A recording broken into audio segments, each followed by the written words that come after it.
une amitié ou même une relation, dans tous les cas ça fait mal. Et puis au final on se reparlait plus parce que j'étais loin.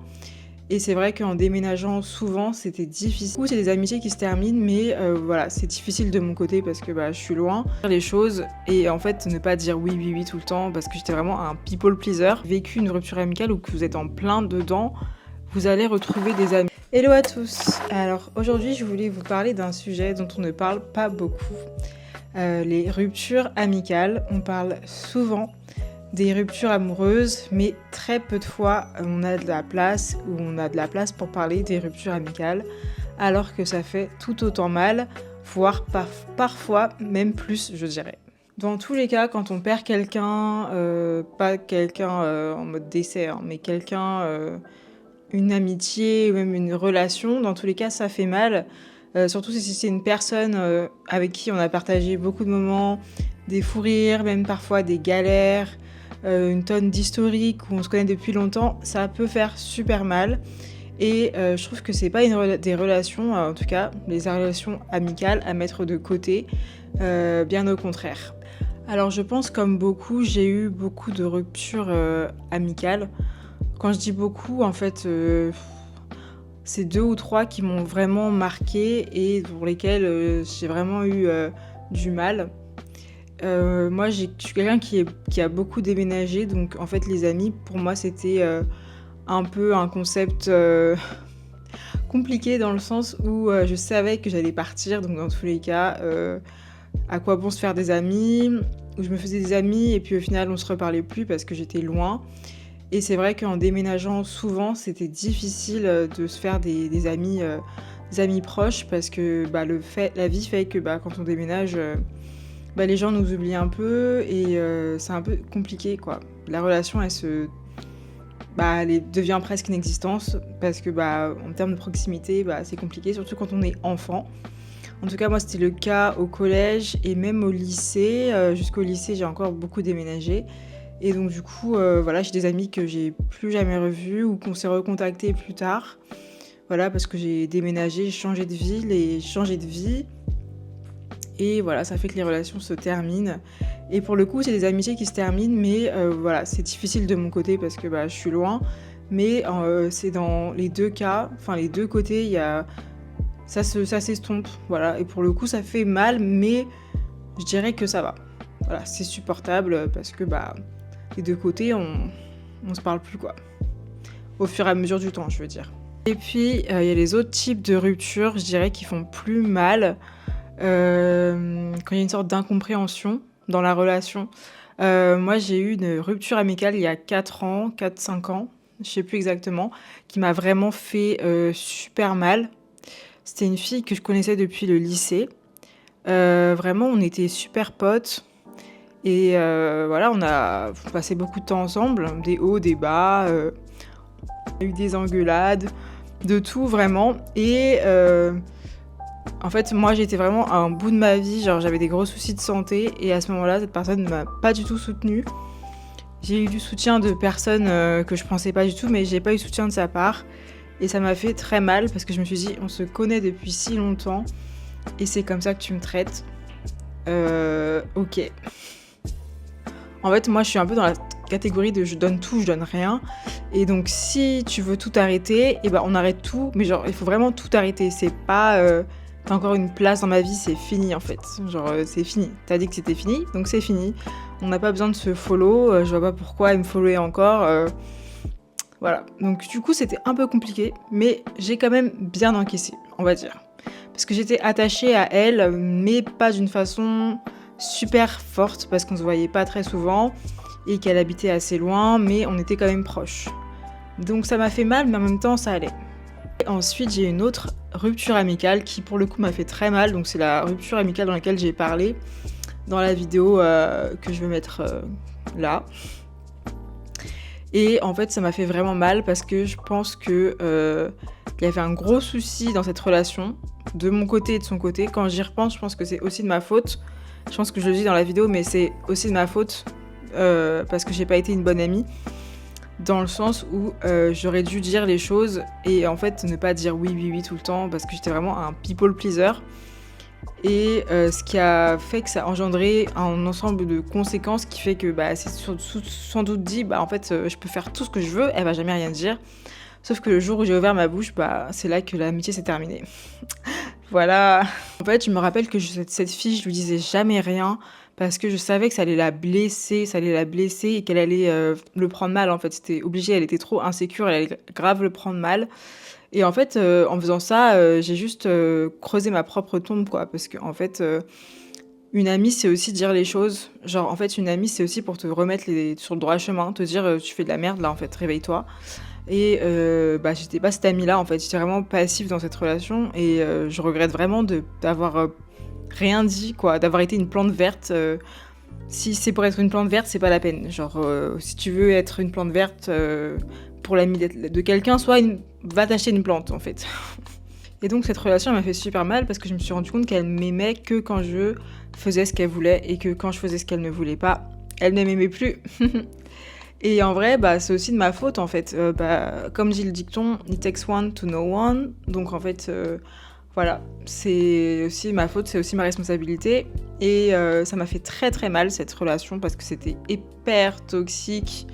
Je vais pas rentrer dans les détails, mais c'était super toxique de ouf. Quand ça s'est terminé, j'étais vraiment, abasourdie et j'ai vraiment pris le temps pour être seule, voilà, parce qu'après après une rupture amicale, faut quand même essayer de se remettre un petit peu en question. Qu'est-ce qui s'est passé? Comment ça s'est passé? Pourquoi on en est arrivé là? Comment on en est arrivé là? Et vraiment, j'ai fait une introspection sur moi-même, sur plein d'aspects et j'ai pu vraiment régler aussi des traumas que j'avais, qui faisaient que je réagissais d'une certaine manière, que même la façon dont je m'attache à certaines personnes, en fait. Et voilà, pour être une meilleure personne, parce que en fait, l'objectif, c'est pas de rester tel qu'on est, en fait, c'est essayer de comprendre aussi qu'est-ce qu'on a fait de mal. Et je sais qu'on se dit c'est souvent la faute de l'autre personne. Oui, c'est peut-être sûrement sa faute, mais c'est aussi de notre faute parce qu'on est deux. Voilà. Comprendre que c'est difficile de se retrouver seul face à soi-même, face à son miroir et essayer de comprendre mais qu'est-ce qui n'a pas été et tout. Mais c'est super important parce que bah, en fait, ça permet de poser un peu des questions sur nous-mêmes, quoi, et de comprendre qu'est-ce qui s'est passé, pourquoi ça s'est passé comme ça, et aussi de réévaluer ce qu'on veut dans notre amitié, en fait, dans l'amitié qu'on a, qu'est-ce qu'on n'accepte pas, c'est où la ligne rouge, en fait, et c'est super important parce que, en fait, il y a des choses, moi je sais que je peux pas accepter, et maintenant je suis catégorique, il y a des comportements, il y a des façons de penser que moi je peux pas, en fait, les personnes qui sont racistes, c'est pas possible. C'est un non. Et en fait, c'est aussi se respecter soi-même, c'est se respecter les gens avec qui on s'entoure. Les gens qui sont autour de nous, en fait, déjà, on passe beaucoup de temps avec eux et du coup, c'est un gros impact sur la personne pour laquelle on devient. Enfin, c'est un gros impact sur la personne que l'on souhaite devenir et la personne qu'on devient, en fait. C'est super important. On est vraiment la somme des gens qui sont autour de nous. Donc, si on s'entoure de personnes qui ont un mauvais impact sur nous, on va devenir comme eux, en fait. Et ça, c'est le pire cauchemar. Moi, pour être honnête, au collège, j'avais pas beaucoup d'amis. J'avais pas d'amis. Genre, j'étais littéralement la sans amis. Et je me suis liée d'amitié de 2 filles qui étaient un petit peu vraiment à l'opposé de moi. Et en fait, j'ai commencé à être comme elle, à parler mal comme elle, à prendre les gens de haut comme elle. Et en fait, je me suis pas rendu compte, en fait. C'était même pas volontaire, mais je me suis mise à parler comme elle. Et en fait, je me suis rendu compte à la fin que c'était pas moi. Que moi, j'étais pas comme ça. Et au final, l'amitié, elle a pris fin parce que je savais pas quoi leur dire. Je savais pas comment leur dire que, en fait, vous savez, c'est pas que je fais semblant, mais un petit peu.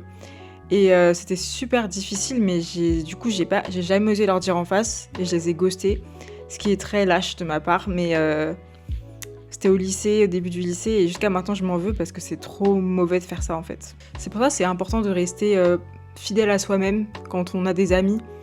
Il faut pas qu'on ait des restrictions parce qu'à partir du moment où on essaye de se restreindre, ça veut dire que l'amitié, c'est la fin, c'est en train de se terminer. Et je disais que être autour de personnes qui nous ressemblent, c'est bien, mais aussi s'entourer de personnes qui nous challengent, c'est encore mieux, des gens qui challengent un peu notre façon de penser. Parce que si on s'entoure que des gens qui sont comme nous, en fait, je te dis, ça sert à rien, en fait. ou des gens qui sont toujours d'accord avec nous, c'est inutile. Il faut aussi avoir des gens qui ont des opinions différentes. Mais après, il y a des valeurs pour lesquelles on ne peut ne pas avoir, avoir un filtre. Enfin, il y a des valeurs que moi je veux dans mon amitié. Si tu les as pas, bah en fait, bye. Et ça faut que ça s'arrête là. Il n'y a pas de concession, des peut-être, non. Stop. Si dans cette société on pense que l'amitié c'est pas très important, alors que bah si, c'est autant important qu'une relation amoureuse, c'est aussi vital. Et je parle aussi à des filles qui pensent que leur copain, leur mari n'importe qui d'autre, leur partenaire, il va combler tous les besoins de la pyramide là. C'est pas vrai, hein. C'est pas une personne qui va vous combler entièrement et vous pouvez pas reposer tout sur une seule personne parce que bah en fait c'est pas sain du tout. Ça va juste vous rendre codépendant. Donc en fait il faut avoir d'autres personnes aussi à voir. Les filles dès qu'elles ont un mec, elles oublient toutes leurs copines, elles oublient toutes leurs copines qui les ont aidées jusqu'à maintenant. Et je trouve que c'est abusé parce que vraiment, il n'y a pas à être insécure comme ça en fait. Il faut aussi avoir ses propres hobbies, ses propres amis et d'autres centres d'intérêt que d'avoir un gars. Parce que c'est pas toute ta vie en fait. C'est une partie de ta vie mais c'est pas toute ta vie. Concernant les ruptures amicales, bah, je pense que c'est nécessaire et ça fait partie un peu de notre personal development. Et on est obligé en fait de passer par des trucs comme ça pour devenir meilleur et pour se rendre compte en fait là j'ai merdé. Mais ça demande quand même un travail sur soi, ça demande d'aller voir un psy parfois, ça demande de faire de l'introspection, de faire du journaling, de trouver des solutions en fait pour essayer de voir qu'est-ce qui va pas chez moi ou voilà parce qu'on a tous des traumas, on est tous un petit peu narcissiques, on a tous des soucis et enfin l'objectif c'est d'être des bonnes personnes. Enfin en tout cas, je sais pas pour vous, mais j'ai pas envie d'être une mauvaise personne quand et de faire du mal aux gens. Bah, peut-être qu'il y a des gens c'est leur délire, mais pas moi. Mais voilà, c'est aussi important, même si des fois, bah, ça demande de finir une relation, mais pour aller mieux, bah, et pour se connaître mieux et pour ne pas refaire les mêmes erreurs. Et vraiment, je parle à vous, si vous avez vécu une rupture amicale ou que vous êtes en plein dedans, vous allez retrouver des amis. Vous n'allez pas rester seul tout le temps. Vous connaître d'autres personnes. Vous allez peut-être encore faire des rencontres avec des gens, ça se passe pas bien et tout, mais en fait, ça fait partie de la vie. Et même si bah, c'est difficile, bah, on apprend toujours en fait à chaque galère, chaque rupture et tout. Et faut pas que ça vous arrête de vous faire des amis, même si je peux comprendre que c'est fatigant. Mais il y a toujours des gens qui vont être vos alliés, il y a des gens pour vous quelque part. Et je pense que je suis certaine qu'il y a, même si t'es une personne chelou, tu vas trouver ton ami. Voilà, il y a forcément quelqu'un avec qui l'énergie ça va matcher, je n'en fais aucun doute. Et pour parler des personnes qui m'ont blessée, qui m'ont fait grave du mal, enfin même en amitié, et bah, quand je pense à eux, je me dis, bah, en fait, même si ils m'ont fait du mal, ils font un peu de moi ce que je suis devenue aujourd'hui, et en fait, bah, ils font partie de moi un petit peu, parce que sans eux, je serais pas là, peut-être à parler. Et il y a plein d'aspects de ma personnalité qui seraient pas comme ça en fait. Et on est tous la somme de ces gens, qu'on le veuille ou non, même les gens qui nous ont fait du mal, bah, ils font une certaine partie de nous, même si on ne parle plus à ces gens. Et voilà, c'est la vie. Aussi parfois une amitié, hein, c'est juste pour un temps donné, et c'est déterminé à se terminer. C'était juste pour une saison. Et ensuite, ça se termine et on passe à autre chose. Et tout le monde ne reste pas. Les gens changent. Nous, on change aussi. Et donc, nos amitiés changent aussi. Et donc, parfois, ce qui fonctionnait ne fonctionnera plus. Voilà. Et parfois, en fait, même, on a des amis par habitude. Et puis, on se rend compte que non, en fait, ça va pas.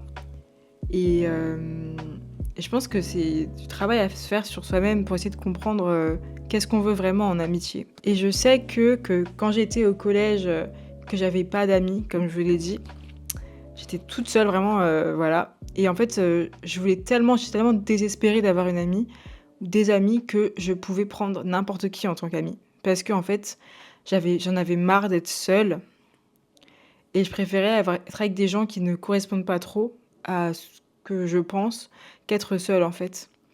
Et je pense que c'est un peu le cas de plein de gens en fait. On se fait des amis des fois parce qu'on a peur d'être seul juste pour avoir un peu un bruit de fond. Vous voyez la télé en bruit de fond là, bah, enfin, elle est pas allumée, mais voilà, vous voyez ce que je veux dire, mais en fait, ça n'a aucun sens, ça n'a aucun intérêt, ça n'apporte absolument rien, n'apporte rien à ta vie, mais tu les gardes quand même. Et ouais, je pense que c'était mon erreur, parce que j'avais une peur bleue d'être seule, et j'étais tout le temps seule, et je me suis dit c'est la seule façon que je suis. J'espère que cette vidéo vous aura plu et que vous avez aimé le thème. Et je vous retrouve pour une prochaine vidéo très bientôt. Bye!